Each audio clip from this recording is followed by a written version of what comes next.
السلام عليكم ورحمة الله وبركاته. الشمار كفوني جرجرتني كبجمتو تردفتو يوتيوب channel akkasuma ar'oonnin qabadhee isinii dhufee kaleen gisee hedduu deddeebitee hunda keenya dhukkubdi jechuudha osoo dhiirarra hin jenne sababa waan garaagaraa wal harkisuutiin karaalee adda addaatiin deddeebitee nu dhukkuba jechuudha.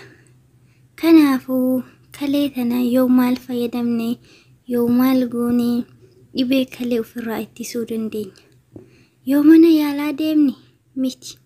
Mana yaalaa yoo deemne wanni nu fayyadamu hin jiru. Mana keessa yoo teenne faayidaa arganna jechuudha. Dhukkuboonni kalee mana keessatti wantoota garaagaraatiin yoo yaalii goone malee mana haakimaa doktora osoo hin taane mana keenya keessa teennee karaalee garaagaraatiin ofirraa ittisuu dandeenya. Kanaafuu mana haakimaa keessatti wanni fayyadu hin jiru jechuudha. Harka guddaa mana keessatti fayyadamu caala. Mana haakimaa osoo hin taane faarmaasii osoo hin taane manuma keenya keessa teennee karaalee ofirraa ittisnuun sirriitti na hordofaa, na hubadhaa, na wajji turaa isiniin jedha.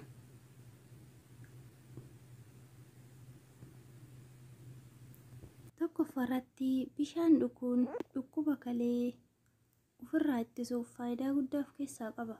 Akkasumas bishaan wantoota garaagaraaf nama fayyada.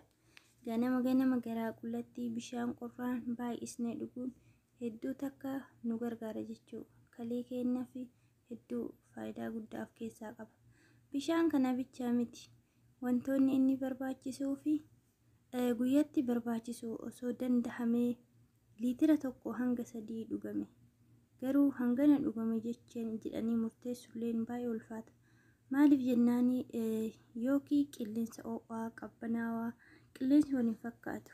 Kanaaf osoo danda'amaa ta'e guyyatti liitira 1 hanga 3 dhuguun faayidaa qabeessa qaama keenyaa fi kalee keenyaaf nurraa ittisuuf waa hedduuf nu gargaara jechuudha. Kanaafuu bishaan kalee keenyaaf faayidaa guddaa of keessaa qaba.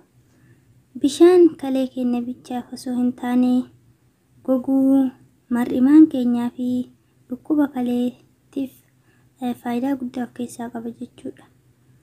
Akkasuma itti aansee immoo akkuma argaa jirtanii wanni kun lisqaa jedhama.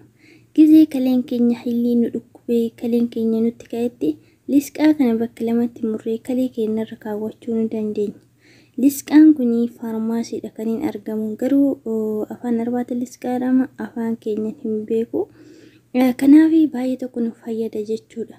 Yoo sanitti gizee hilli nu dhukkubee lisqaan kuni kalee bichaa osoo hin taane laphee wantoota garaagaraa wantoota nama dhukkubaniif baay'ee tokko faayidaa qabeessa isiniin jechuu barbaada. Kanaafuu itti fayyadamaa. Fayyaan faaya waan ta'eef amala aadaatiif illee fayyaduu ni danda'ama. Akka aadaatiitti sibiila qorraa hayli qorru jechuudha. Fuunee kalee keenyarra yoo kaawwanne hedduu takka nutti cafa jechuudha sanitti. Kanaaf YouTube channel kiyyaa Siifaa channel